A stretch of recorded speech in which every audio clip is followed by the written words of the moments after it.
वसंताची चाहूल लागताच जणू काही निसर्ग कात टाकायला लागतो. झाडांची पानगळ होऊन नवे अंकुर फुटायला लागते. रानोमाळ सूर्याच्या रखरखत्या उन्हात जणू तापून निघतो. डोळ्यांना नकोसा करणारा हा छिन्न विछिन्न करणारा विद्रूप देखावा मन सुन्न करून टाकतो.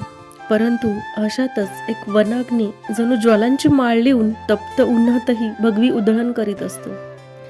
पानगळतीच्या दुःखातही हा थाटाने फुलत असतो. माळराणी पळस फांद्या फांद्याने बहरत असतो. खरं तर या पळसाकडून खूप काही शिकण्यासारखं आहे. उन्हाळ्याच्या तीव्र झळा सोसत हा पळस मोठ्या धिटाईने या वाळलेल्या जंगलाला स्वतःचं अस्तित्व सांगत असतो. वेड्यासारखा फांदोफांदी फुलांची उधळण करत फुलांनी बहरलेला हा पळस कशाचीही पर्वा ना तमा बाळगता रंगांची उधळण करीत असतो. नकळत का होईना पण तो आपल्याला आपल्याच आयुष्याचं गणित सोडवून देत असतो.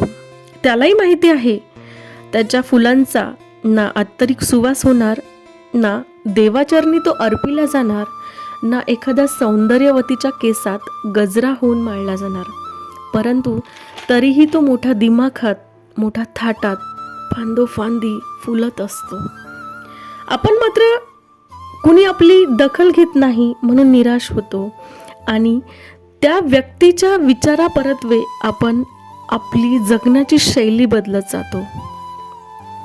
बघा जरा विचार करून, जगता येईल का पळसासारखं? जगणं खूप सुंदर आहे, ते अजून सुंदर होईल.